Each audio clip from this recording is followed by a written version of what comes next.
तो पिछली वीडियो में हमने पढ़ लिया था कि यूनिट्स क्या होती है, मेजरमेंट क्या होता है, और फंडामेंटल और डिराइव्ड यूनिट्स के बारे में देख लिए थे हमने, या पढ़ लिया था हमने कि फंडामेंटल यूनिट्स क्या होती हैं, बेस यूनिट्स क्या होती हैं, डिराइव्ड यूनिट्स क्या होती हैं। अब हम लोग को पढ़ना है old system of fundamental units. जैसे ओल्ड सिस्टम की बात करें तो हमारे पास दो सिस्टम्स था, ठीक है। पहला हमारे पास आएगा CGS, ठीक है, दूसरा हमारे पास आएगा MKS, ठीक है। CGS और MKS आखिर था क्या? ये हमारा यूनिट्स का एक सिस्टम था जिसमें हम लेंथ को सेंटीमीटर में नापते थे। CGS की बात कर रहे हैं पहले, तो लेंथ को हम किस में नापते थे? सेंटीमीटर में नापते थे, ठीक है। मास को किस में नापते थे? हम ग्राम में नापते थे, ठीक है। टाइम को हम किस में नापते थे? सेकंड में नापते थे, ठीक है। उसके बाद हमारे पास MKS आया, यानी कि लेंथ को मीटर में, ठीक है, मास को किलोग्राम में, ठीक है, और टाइम को हम किस में नापते थे? सेकंड में नापते थे, ठीक है।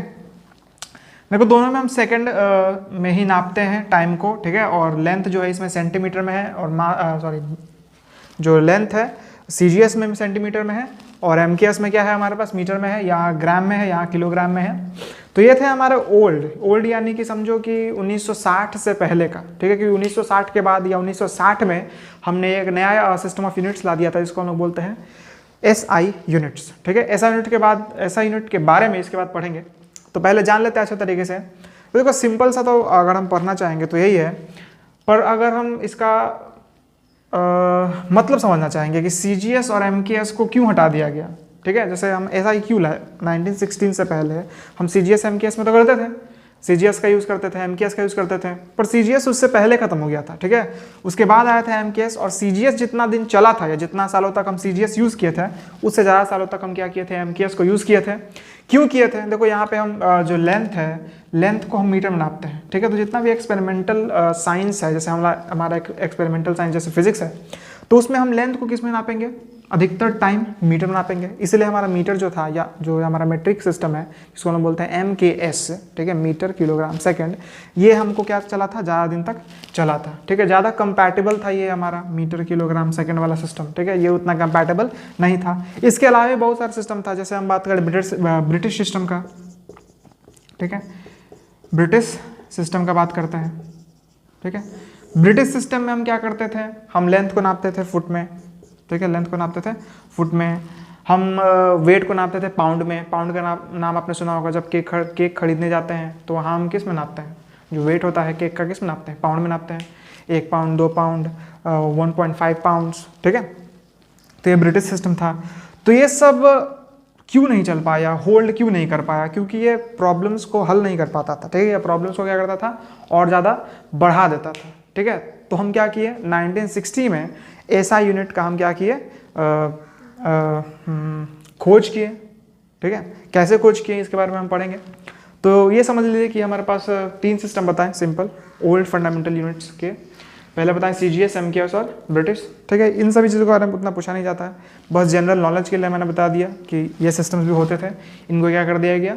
ख़त्म कर दिया गया, ठीक है। अब नया सिस्टम के बारे में पढ़ते हैं जो कि हमारा है SI सिस्टम, ठीक है, ऑफ फंडामेंटल यूनिट्स, ठीक है। SI system of fundamental units, ठीक है। SI सिस्टम ऑफ फंडामेंटल, ठीक है, units. SI system of fundamental units.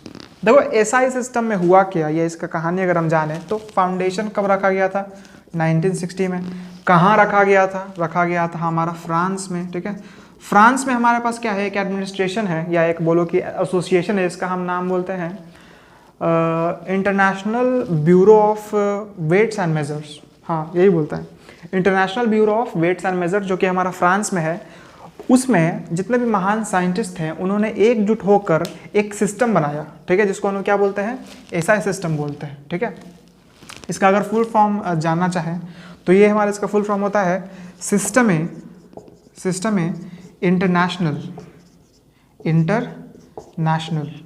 ठीक है। क्या होता है इसका फुल फॉर्म? सिस्टम इंटरनेशनल, ठीक है। ये फ्रेंच है, सिस्टम इंटरनेशनल क्या है? एक फ्रेंच वर्ड है। इसका अगर इंग्लिश में हम ट्रांसलेशन करेंगे तो क्या होगा? इंटरनेशनल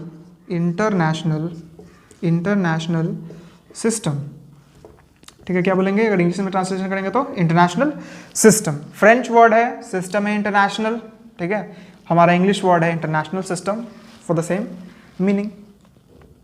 तो हुआ क्या था कि जितने भी साइंटिस्ट थे वो आपस में आए, ठीक है, वो आपस में बैठक किए, अपने आपस में मीटिंग किए और एक कॉमन प्रॉब्लम को क्या किया उन्होंने हल किया कि हम अगर जितने भी एक्सपेरिमेंट करते हैं साइंस में, ठीक है, हम जितने भी एक्सपेरिमेंट करते हैं या जो उस एक्सपेरिमेंट में हम जो ऑब्जर्वेशंस करते हैं उसको हम एसआई सिस्टम के अंदर लिखें, ठीक है, एसआई सिस्टम के अंदर लिखें। जैसे मान लीजिए कि हम एक एग्जाम्पल लेते हैं कि हम मान लो कि एक साइंटिस्ट है और हम कोई एक्सपेरिमेंट करते हैं, ठीक है, हम क्या करते हैं कि एक्सपेरिमेंट करते हैं, तो अगर हम उसमें लेंथ नाप रहे हैं तो हम कोशिश करेंगे या हम नापेंगे ही मीटर में, ठीक है, हम टाइम को मेजर कर रहे हैं तो हम क्या करें उसको सेकंड में ही नापें, है ना। अगर हम मास को नाप रहे हैं तो क्या करें किलोग्राम में ही उसको मेजर करें, ठीक है।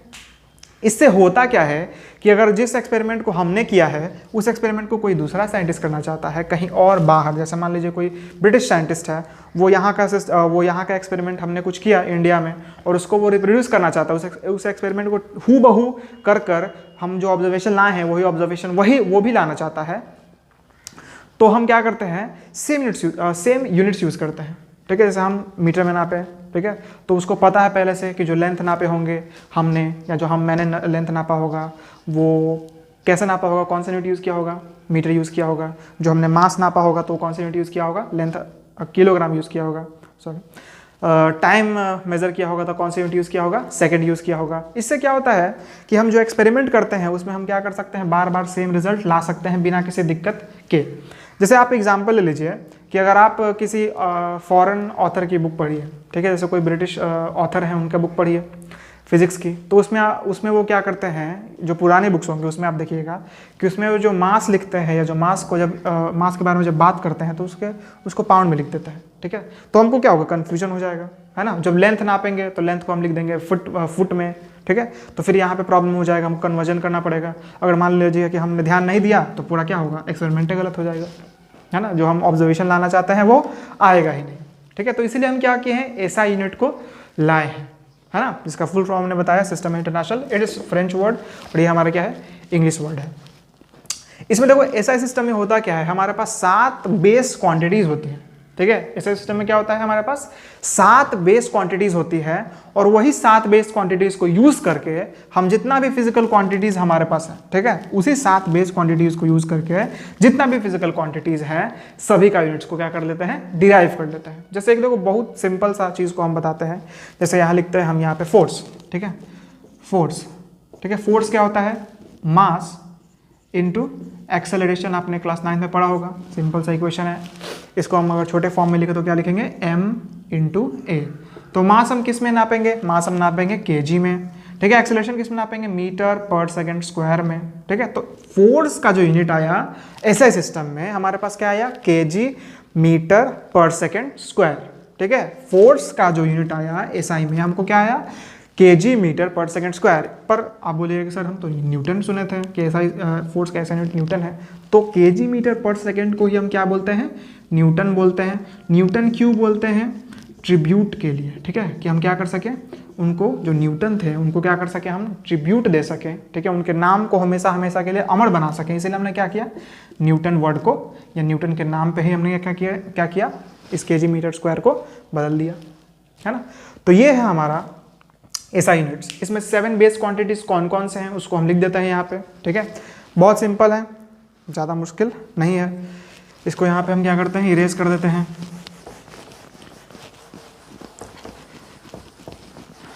ठीक है, लिखते जाते हैं एक एक करके। हम यहाँ पे आएगा हमारे पास नंबर 1 हम देते हैं मास, ठीक है, नंबर 2 हम देते हैं लेंथ, ठीक है, नंबर 3 हम देते हैं टाइम, नंबर 4 देते हैं इलेक्ट्रिक करंट, इलेक्ट्रिक करंट, ठीक है। नंबर 5 पे हम देते हैं टेम्परेचर, नंबर 5 पे हम क्या देते हैं, टेम्परेचर देते हैं, ठीक है। नंबर 6 पे देते हैं अमाउंट ऑफ सब्सटेंस, ठीक है, amount of substance, amount of substance. Number 7 पे हम क्या दे सकते हैं, लुमिनस इंटेंसिटी, ठीक है, luminous intensity, LUMINUOUS, luminous intensity, intensity, city, luminous intensity. ठीक है, हमारे पास 7 बेस क्वांटिटीज है, mass, length, time, electric current, temperature, amount of substance and luminous intensity.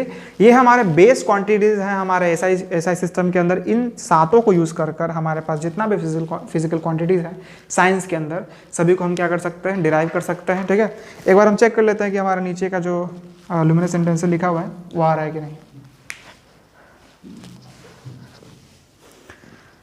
ठीक है, सही है कि हमारे पास मास है, लेंथ है, टाइम है, इलेक्ट्रिक करंट है, टेम्परेचर है, अमाउंट ऑफ सब्सटेंस है, लुमिनस इंटेंसिटी है। तो मास के लिए हम क्या यूज़ करते हैं, केजी यूज़ करते हैं, या लिख देते हैं किलोग्राम, लिख देते हैं आपके लिए किलोग्राम।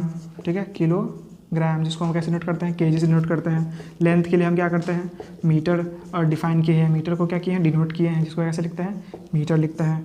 सॉरी, टाइम के लिए क्या किए हैं हम, सेकेंड किए हैं, सेकेंड, जिसको हम क्या करते हैं, एस से डिनोट करते हैं, स्मॉल एस से। इलेक्ट्रिक करंट के लिए हमारे पास क्या है, एम्पियर है। ठीक है, जिसे क्या करते हैं, ए करते हैं, जो जिसके बारे में अपने क्लास 10th में पढ़ा होगा। टेम्परेचर के लिए क्या है हमारे पास, डिग्री केल्विन है। ठीक है, डिग्री केल्विन है, जिसको हम क्या करते हैं, सीधे के से नोट करते हैं, ऐसा कभी नहीं लिखते हैं। ठीक है, डिग्री केल्विन ऐसा कभी नहीं लिखते हैं। उसके बाद अमाउंट ऑफ सब्सटेंस है। ठीक है, तो मोल है हमारे पास, मोल, जिसको कैसे नोट करते हैं, MOL है। लुमिनस इंटेंसिटी हमारे पास क्या है, कैंडेला है। ठीक है, कैंडेला कैसे होता है, CD। ठीक है, ये हमारे पास क्या है, 7 बेस क्वांटिटीज़ हैं। कहाँ पे हैं, SI सिस्टम के अंदर हैं। ठीक है, आपको समझ में आ गया होगा।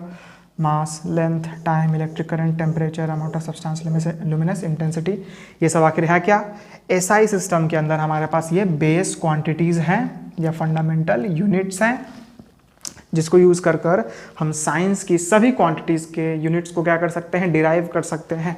ठीक है, ये हमारे पास बन गया बेस। अब देखो हम क्या करते हैं, एक एक करके सभी को क्या करते हैं, डिफाइन करना शुरू कर देते हैं कि 1 kg का मतलब क्या होता है, 1 मीटर का मतलब क्या होता है, 1 सेकेंड का मतलब क्या होता है, कैसे उसको डिफाइन करते हैं।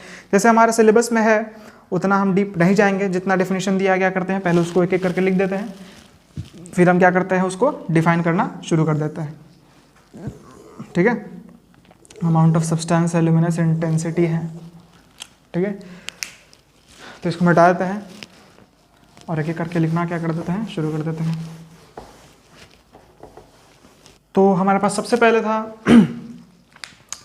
मास, किलोग्राम। ठीक है, 1 किलोग्राम को पहले डिफाइन किए हैं कि the kilogram is the mass equal to the mass of a standard platinum iridium alloy cylinder kept at the international bureau of weights and measures in Paris. देखो क्या है, बोल रहा है। ठीक है, हमारे पास एक सिलेंडर है।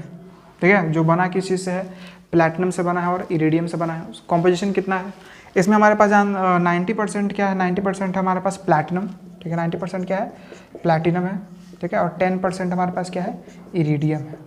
ठीक है, वो जो सिलेंडर है उसके अंदर हमारे पास क्या क्या है, 90% प्लैटिनम है और 10% क्या है, इरिडियम है। लेंथ और ब्रेथ का बात कर लें तो भाई लेंथ हमारे पास उसका हो जाएगा 4 सेंटीमीटर। ठीक है, और ब्रेथ भी हमारे पास क्या हो जाएगा, 4 सेंटीमीटर। ठीक है, लेंथ भी हमारे पास कितना हो जाएगा, 4 सेंटीमीटर, और हाइट भी कितना हो जाएगा हमारे पास, 4 सेंटीमीटर हो जाएगा। ठीक है, या नहीं, यहाँ पे हम अगर बात करें तो 4 सेंटीमीटर डायमीटर होगा, सॉरी 4 सेंटीमीटर हमारे पास क्या होगा, डायमीटर होगा। ठीक है, सिलेंडर है ना, और 4 सेंटीमीटर हमारे पास क्या हो जाएगा, हाइट हो जाएगा। ठीक है, क्या हो जाएगा, 4 सेंटीमीटर हाइट हो जाएगा। 4 सेंटीमीटर डायमीटर है हमारे पास और क्या है, 4 सेंटीमीटर हाइट है। अब इसको समझ लेते हैं पूरे अच्छे तरीके से कि 1 किलोग्राम आखिर होता क्या है। देखो 1 किलोग्राम जो है वो कैसे डिफाइन किए हैं, हम क्या किए हैं, एक सिलेंडर रखें। ठीक है, जो क्या है, 4 सेंटीमीटर लंबा है और 4 सेंटीमीटर लंबा है, उसका डायमीटर कितना है, 4 सेंटीमीटर है। वो बना किस चीज़ से है, वो 90% प्लैटिनम है और 10% उसमें इरिडियम मिलाया गया है, वो एक एलॉय है। ठीक है, तो हम उसी को क्या करते हैं, एज अ स्टैंडर्ड मानते हैं कि उसका जितना वेट होगा वही क्या हो जाएगा, 1 kg हो जाएगा। वो जो सिलेंडर है उसका जितना वेट हो जाएगा वही हमारा क्या हो जाएगा, 1 kg हो जाएगा। ठीक है, तो देखो ये जो चीज़ है ना, वो किलोग्राम जो हम बात कर रहे हैं, ये हमारा सबसे लीस्ट सेटिस्फैक्ट्री है। लीस्ट सेटिस्फैक्ट्री मतलब क्या है कि ये हमारा, हम इसको रिप्रोड्यूस नहीं कर सकते हैं बार बार। ठीक है, जहाँ पे एक बार रख दिया गया, क्या किया, उसी को कॉपी करके हम लाए हैं, ठीक है। और इंडिया में भी रखे हैं, दिल्ली में हमारे पास सेंटर है जहाँ पे हम क्या रखे हैं उसी का सेम कॉपी बना कर रखे हैं और हम डिफाइन करते हैं उसी के हिसाब से कि 1 किलोग्राम कितना होता है। उस सिलेंडर का जितना वेट होगा वही उसी को हम क्या बोल देते हैं 1 किलोग्राम बोल देते हैं, ठीक है।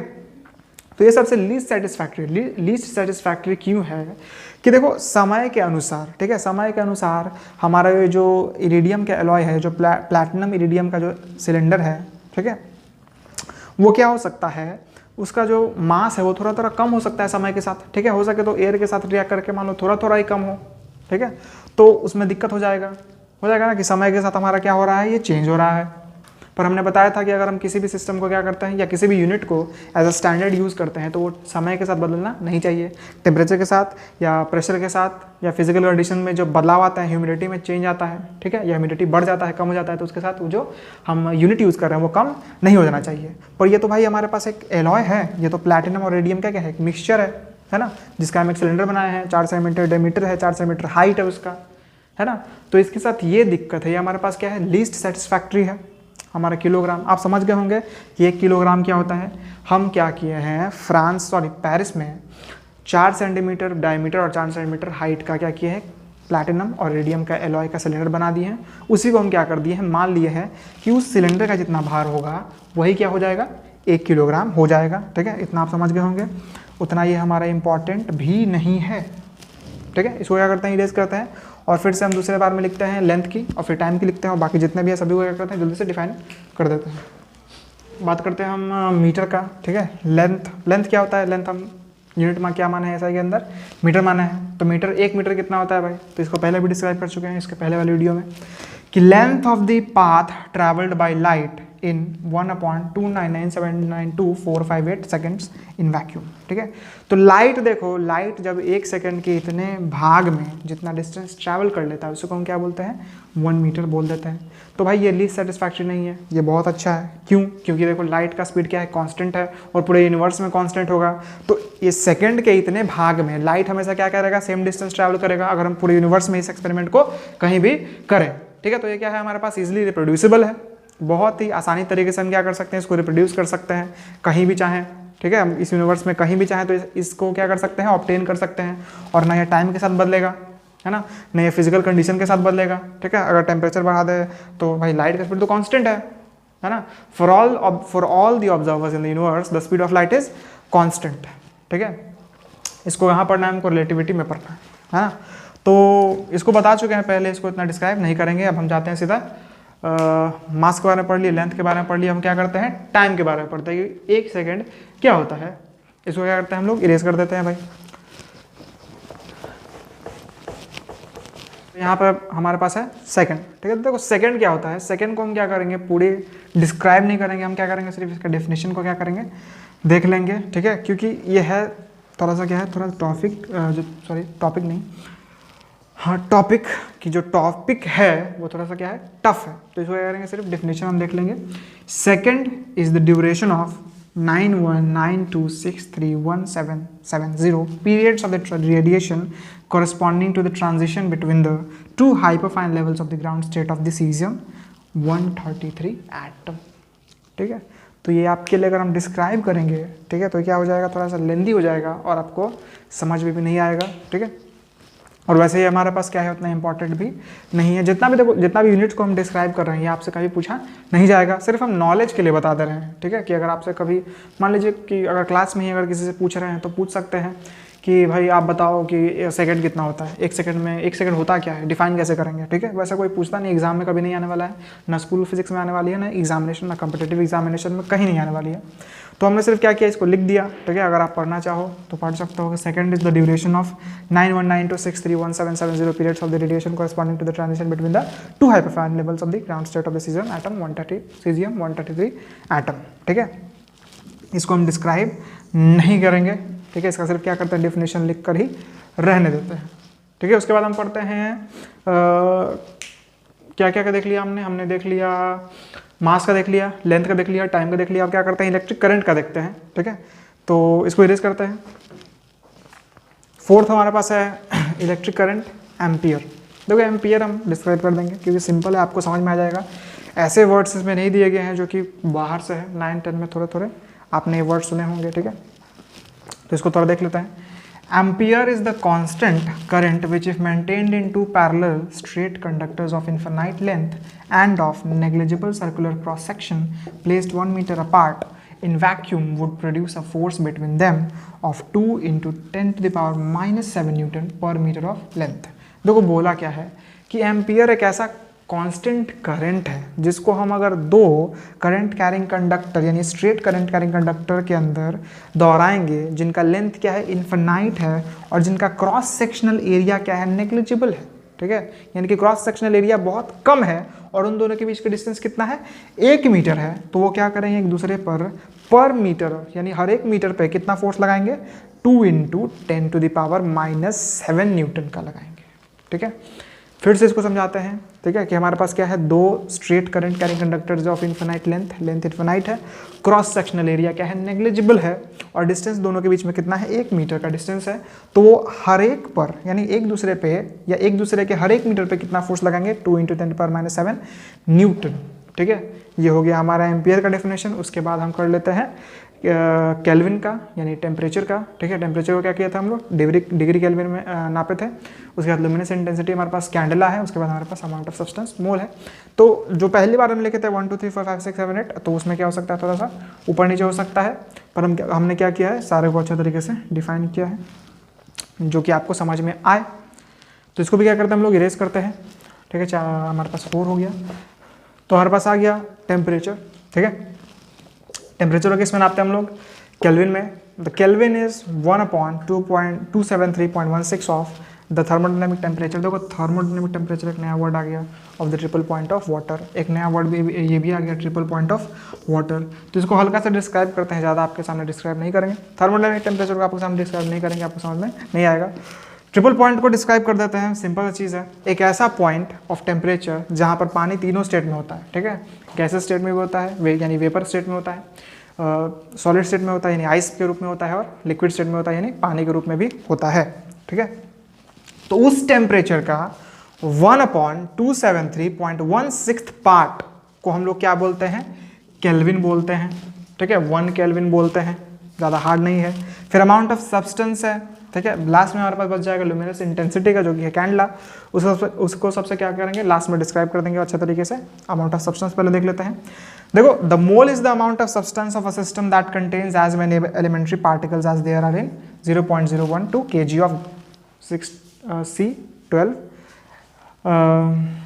कार्बन 12 का अगर हम 0.12, ठीक है, 0.012 सॉरी, अगर कार्बन 12 जो कि हमारा सबसे एबंडेंट कार्बन का फॉर्म है, कार्बन 12, ठीक है, उसका हम अगर इतना केजी लेते हैं या इतना मास को क्या करते हैं, लेते हैं, तो उसके अंदर जितना हमारे पास पार्टिकल्स आएगा, ठीक है, उसके अंदर वहाँ पर जितना नंबर ऑफ पार्टिकल्स आएगा, जितना नंबर ऑफ मान लो कि मॉलिक्यूल्स आएगा या मान लो कि एटम्स आएगा, उसी को हम क्या बोल देते हैं, उसी को हम लोग बोल देते हैं 1 मोल, ठीक है। हम क्या बोल देते हैं उसको, 1 मोल बोल देते हैं। ये भी हमारे पास क्या था, बहुत सिंपल था, ठीक है। आपको अगर बहुत अच्छे तरीके से समझना है तो क्या करें, इस जितना भी हम डिस्क्राइब किए, जितना फंडामेंटल यूनिट्स को क्या किए हैं, डिस्क्राइब किए हैं, तो उसको क्या करें, बार बार 2 बार 3 बार देखें तो आपको आसानी से समझ में आ जाएगा, क्योंकि ये सब चीज़ एक बार में समझ में आने वाला नहीं है, ठीक है। तो क्या टेम्परेचर हो गया हमारा केल्विन, अमाउंट ऑफ सब्सटेंस हो गया हमारा मोल, ठीक है। लास्ट बच गया हमारे पास लुमिनस इंटेंसिटी, उसको करते हैं डिस्क्राइब। और उसके बाद हम पढ़ते हैं क्या, उसके बाद हम पढ़ते हैं कि जो ऐसा सिस्टम है, ठीक है, उसका क्या क्या फीचर्स है जो कि हमारा CGS और MKS सिस्टम में नहीं था। जैसे हम बताएंगे कोहेरेंट सिस्टम के बारे में, रेशनल सिस्टम के बारे में, डेसिमल सिस्टम के बारे में, उसका इंटरेक्शंस विद प्रैक्टिकलिटी कितना है ऐसा यूनिट के अंदर, ठीक है। क्या ऐसा यूनिट सभी सवालों का जवाब दे देता है, क्या सभी जगह हम इसको यूज़ कर सकते हैं, तो उसका भी हम देख लेंगे यूज़। पहले देख लेते हैं कैंडला की, कैंडला क्या होता है, ठीक है। तो करते हैं इरेज और लास्ट डिफाइन करते हैं हम लोग। बस आ गया है लास्ट बेस क्वांटिटी ऐसा यूनिट के अंदर, जो है कि लुमिनस इंटेंसिटी, उसको कैसे डिस्क्राइब करते हैं, कैंडला क्या होता है। तो यहाँ देख लेते हैं भाई, the candela is the luminous intensity in a given direction of a source which emits monochromatic radiation of frequency 4540 into 10 to the power 12 hertz and whose radiant intensity is 1/683 watt per steradian। देखिए यहाँ पे नया नया चीज़ आ रहा है, monochromatic radiation. Monochromatic radiation मतलब जो single wavelength वाला रेडिएशन है ये, ठीक है।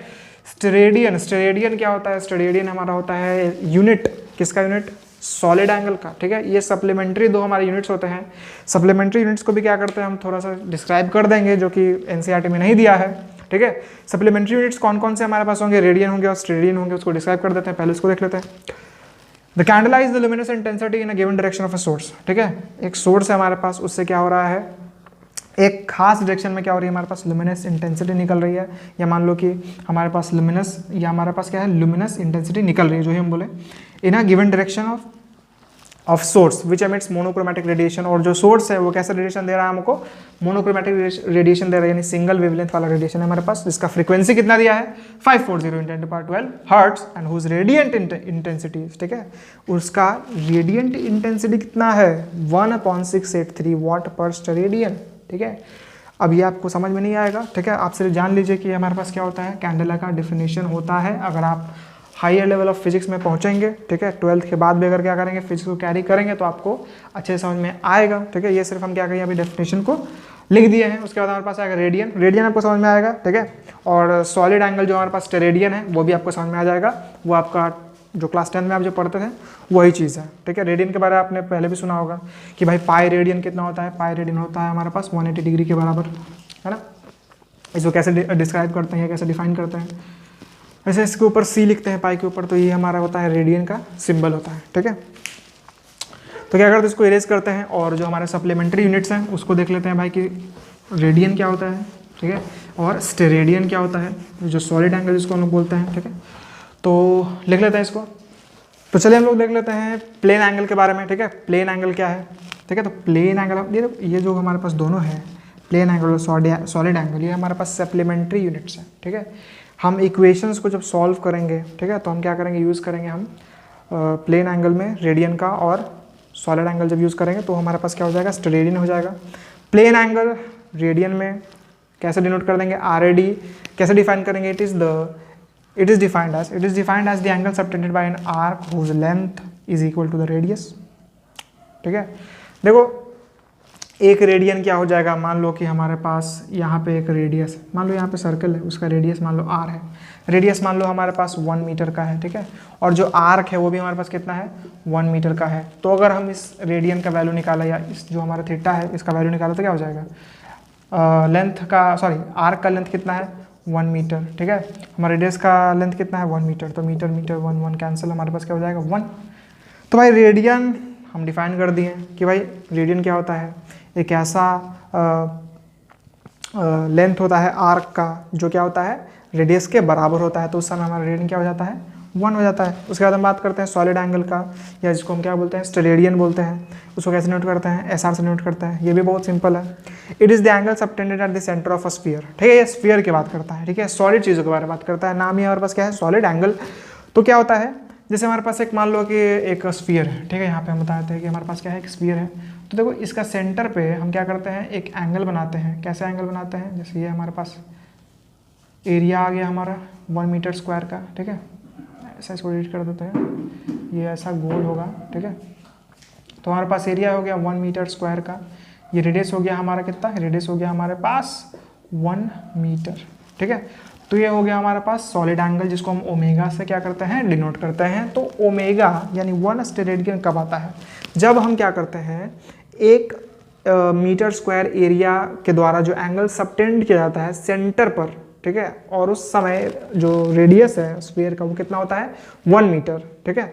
तो हमारा ओमेगा यानी कि जो सॉलिड एंगल है, जो कि स्टेरेडियन है, वो कितना हो जाता है, 1 हो जाता है। जैसे यहाँ आप इक्वेशन आपको लिख दिए हैं कि स्टेरेडियन, जैसे यहाँ था थीटा इक्वल्स टू L/R, तो omega equals to area upon R²। तो यहाँ अगर वैल्यू रखे तो ओमेगा क्या हो जाएगा, एरिया कितना हो जाएगा 1 मीटर स्क्वायर हो जाएगा, रेडियस का स्क्वायर यानी 1 मीटर स्क्वायर हो जाएगा। 1 कट गया, हमारे पास कितना आ गया, 1 आ गया। बहुत सिंपल चीज़ है, ध्यान से फिर से समझिए इसको। स्टेरेडियन थोड़ा सा तेजी में आपको समझा दिए। 1 मीटर स्क्वायर का कोई सरफेस एरिया है किसी भी स्फीयर का, ठीक है। उसके एरिया सरफेस पे कोई हम 1 मीटर स्क्वायर का एरिया देख रहे हैं, ठीक है। उसके द्वारा जितना एंगल सबटेंड किया जा रहा है सेंटर पर, ठीक है, और स्फीयर का रेडियस आप ध्यान रखिए कितना होना चाहिए, 1 मीटर। तो वो जो एंगल बनेगा ना, जो ये 1 मीटर का स्क्वायर का एरिया जो बना रहा है सेंटर पे, तो वो कितना का लाएगा, 1 स्टेरेडियन का लाएगा। बहुत सिंपल चीज़ था आपके लिए, ठीक है। उसके बाद देखो हम बात कर लेते हैं SI यूनिट्स का, एडवांटेजेस का, ठीक है। एडवांटेजेस ऑफ SI यूनिट्स का बात कर लेते हैं। ठीक है। तो देखो एडवांटेज ऑफ एसआई यूनिट्स क्या होगा, मिटाते हैं इसको, जल्दी से इरेज करते हैं, वीडियो क्या हो जाएगा, बहुत बहुत ज़्यादा लंबा हो जाएगा, आधे घंटा से ऊपर हो जाएगा, हो चुका होगा। ठीक है, तो लिख देते हैं सबसे पहले एडवांटेजेस ऑफ एसआई यूनिट्स। ठीक है, एडवांटेजेस ऑफ एसआई यूनिट्स। ठीक है, एडवांटेजेस ऑफ एसआई यूनिट्स। तो देखो सबसे पहला हमारा एडवांटेज क्या है कि ये कोहेरेंट सिस्टम है। कोहेरेंट सिस्टम है। कोहेरेंट सिस्टम का मतलब क्या है? कोहेरेंट सिस्टम का मतलब क्या है कि हमारे पास, ठीक है, कोई भी दो क्वांटिटीज है। ठीक है, जैसे मान लो कोई भी हमारे पास दो फिजिकल क्वांटिटी, जैसे यहाँ पे हम देते हैं एक्सेलरेशन और यहाँ पे हमारे पास क्या है, मास। ये हमारे पास क्या है, एक्सेलरेशन है, और यहाँ पे हमारे पास क्या है हमारे पास यहाँ पे मास। ठीक है, एक्सेलरेशन है एक जगह, हमारे पास दूसरी जगह क्या है, मास। तो कोहेरेंट सिस्टम का मतलब क्या है कि हम इन दोनों को, सिर्फ इन दोनों का यूनिट को यूज कर कर हम तीसरे फिजिकल क्वांटिटी का यूनिट को क्या कर सकते हैं, डिराइव कर सकते हैं, बिना किसी न्यूमेरिकल फैक्टर को इंट्रोड्यूस किए हुए। ठीक है, बिना किसी न्यूमेरिकल फैक्टर को इंट्रोड्यूस किए हुए। ठीक है, बिना किसी न्यूमेरिकल फैक्टर को इंट्रोड्यूस किए हुए। जैसे आपको दिखाते हैं F, जैसे पहले पीछे अभी थोड़ा देर पहले दिखाया था, F is equals to ma, m is kg, acceleration is meter per second square, so kg meter per second square becomes Newton denoted by n। तो यहाँ पे आप आसानी से देख सकते हैं कि हमने किसी भी तरीके का न्यूमेरिकल फैक्टर को इंट्रोड्यूस नहीं किया है। ठीक है, और फोर्स हमारे पास क्या है, वो ना एक्सेलरेशन है, वो ना मास है, दोनों का प्रोडक्ट है। तो इन दोनों का प्रोडक्ट का जो यूनिट है, सिर्फ उसी को यूज करके हम क्या कर दिए, फोर्स का यूनिट को डिराइव कर दिए हैं। कितना अमेजिंग चीज है ना। इसी को हम बोलते हैं कि हमारा एसआई सिस्टम जो है वो क्या है, कोहेरेंट सिस्टम है, जो कि हमारा एमकेएस और हमारा सीजीएस सिस्टम कोहेरेंट नहीं था। ठीक है, जैसे हम चाहें कि एमकेएस के अंदर हम कोई भी सिस्टम को चाहे कि हम क्या कर सके, कन्वर्ट कर दें। जैसे हम एग्जांपल लेते हैं आपको एनर्जी का। ठीक है, तो देखो एनर्जी में हम बात करें तो एमकेएस का बात करते हैं, तो एमकेएस के अंदर जानता है एनर्जी को हम क्या करते थे, अलग अलग यूनिट्स में यूज़ करते थे। जैसे कभी इलेक्ट्रिकल एनर्जी को वाट आवर में चेंज कर रहे हैं या वाट आवर में मेजर कर रहे हैं, मैकेनिकल एनर्जी को जूल्स में मेजर कर रहे हैं। ठीक है, हीट एनर्जी को कैलोरी में यूज़ कर रहे हैं, कैलोरी में मेजर कर रहे हैं। ठीक है, तो कैलोरी को वाट आवर में चेंज करने में दिक्कत होगा। ठीक है, वाट आवर को हमको जूल में चेंज करने के लिए न्यूमेरिकल फैक्टर चाहिए होगा ना। तो ये दिक्कत था हमारे पास कोहेरेंट सिस्टम में। ठीक है, सॉरी एमकेएस सिस्टम में, कोहेरेंट सिस्टम में नहीं। तो हमारा एसआई क्या है, एसआई एक हमारा एक कोहेरेंट सिस्टम है। हम क्या कर सकते हैं, किसी भी दो फिजिकल क्वांटिटीज को यूज करके तीसरे फिजिकल क्वांटिटी का यूनिट को डिराइव कर सकते हैं। ठीक है, उसके बाद ये एक रेशनल सिस्टम है। ठीक है, रेशनल सिस्टम है। और हमारे पास जैसे सीजीएस में देखो, सीजीएस में हम क्या करते थे, किसी भी फिजिकल क्वांटिटी का दो यूनिट देखते थे। जैसे आपको फोर्स का बताते हैं, जैसे फोर्स है ना, फोर्स में लिखते हैं, तो फोर्स में हमारे पास दो यूनिट्स था, सभी का दो यूनिट्स था। एक था हमारे पास एब्सोल्यूट यूनिट, दूसरा था हमारे पास ग्रेविटेशनल यूनिट। तो एब्सोल्यूट यूनिट क्या था हमारे फोर्स का, न्यूटन ही था, और ग्रेविटेशनल यूनिट क्या था, किलोग्राम फोर्स था। तो फिर ये दिक्कत था। अभी देख लेते हैं भाई, रैशनल सिस्टम लिख देते हैं भाई, रैशनल सिस्टम। ठीक है, पहला तो हमारा ये जो एसआई था या जो एसआई सिस्टम था वो कोहेरेंट सिस्टम था। दूसरा हम बात कर लेते हैं, दूसरा हमारे पास क्या था, ये हमारे पास रैशनल सिस्टम था। रैशनल सिस्टम था। सबसे पहले देखो एग्जांपल बताते हैं रैशनल सिस्टम कैसे था। जैसे एनर्जी की बात कर लेते हैं, सबसे सिंपल चीज़ एनर्जी। तो एनर्जी को हम एसआई में कहीं भी हम नापते हैं, ठीक है, कहीं भी तुम या हम नापते हैं, तो हमको क्या देखने के लिए मिलता है कि एनर्जी को हम किस में नापते हैं, जूल में नापते हैं भाई। अभी हम बताए थे कि एनर्जी को क्या है, कहीं भी नाप रहे हैं एसआई सिस्टम के अंदर, तो क्या चीज़ में नापते हैं, जूल में नापते हैं। बहुत सिंपल चीज़ है। और देखो पर अगर हम सीजीएस का बात कर लें, ठीक है, अगर हम बात कर लें सीजीएस का, या मान लो कि एमकेएस का ही बात कर लो ना, एमकेएस का हम क्या कर लेते हैं, बात कर लेते हैं। तो एमकेएस के अंदर हम क्या करते थे, हीट के लिए अलग कैलोरी, ठीक है, हीट एनर्जी के लिए हम अलग कैलोरी यूज करते थे, इलेक्ट्रिकल एनर्जी के लिए अलग वाट आवर यूज करते थे, और हमारे पास मैकेनिकल एनर्जी के लिए हम जूल यूज करते थे। तो इसमें दिक्कत आ गया। पर एसआई में तुम देख लो, एसआई में अगर हम एक बार समझ गए कि एनर्जी को जूल में यूज करते हैं, तो पूरा जूल जितना भी energy, heat energy, electrical energy, जितना भी एनर्जी है, सभी को क्या करते हैं हम लोग, जूल से ही मेजर करते हैं, या जूल हम यूनिट ही यूज करते हैं। ठीक है, तो ये हम पहला बेनिफिट हो गया। दूसरा हम बात करें तो दूसरा देखो यहाँ पे हम बात करते हैं दूसरा, ठीक है, कैसे है रैशनल सिस्टम, कि हमारे पास अगर हम CGS में बात करें या MKS में बात करें तो फोर्स का हम क्या करें, फोर्स हम दो यूनिट्स रखते थे फोर्स का। एक था एब्सोल्यूट यूनिट जो कि हमारा था न्यूटन, ठीक है, और हमारा ग्रेविटेशनल यूनिट था जो कि हमारा क्या था, किलोग्राम फोर्स। क्या था, किलोग्राम फोर्स था, किलोग्राम फोर्स था। तो फिर ये दिक्कत थी भाई, भी बहुत कन्फ्यूजन क्रिएट कर देता था, है ना। कहीं पढ़ते हमारा कहीं फोर्स का यूनिट आता था किलोग्राम, ठीक है, और फिर कहीं पढ़ते कहाँ जाता था, न्यूटन आता था। तो फिर कंफ्यूज आता था, ठीक है, कि क्या आखिर बोलना क्या चाह रहा है ना, क्या हमारा जो टॉपिक है जो वो बोलना क्या चाह रहा है, ये दिक्कत हमको कर देता था, ठीक है। तो एडवांटेजेस सेकंड हमको समझ में आ गया होगा, बहुत सिंपल था। देखो तीसरा का बात कर लेते हैं। देखो तीसरा लिखेंगे नहीं बोर्ड पे, आसान है। डेसिमल सिस्टम है हमारा। ऐसा यूनिट क्या है, डेसिमल सिस्टम है, ठीक है। डेसिमल सिस्टम मतलब जैसे CGS और MKS हमारा डेसिमल सिस्टम था, वैसे ये भी हमारा क्या है, डेसिमल सिस्टम है। हम मैथमेटिक्स में क्या कर सकते हैं, मैथमेटिक्स को यूज़ करके आसानी से हम क्या कर सकते हैं, किलोग्राम या हमारा जो जितना भी यूनिट्स है उसको कन्वर्ट कर सकते हैं एक से दूसरे में, ठीक है। डेसिमल सिस्टम आप जानते होंगे, बचपन से पढ़ता है डेसिमल सिस्टम।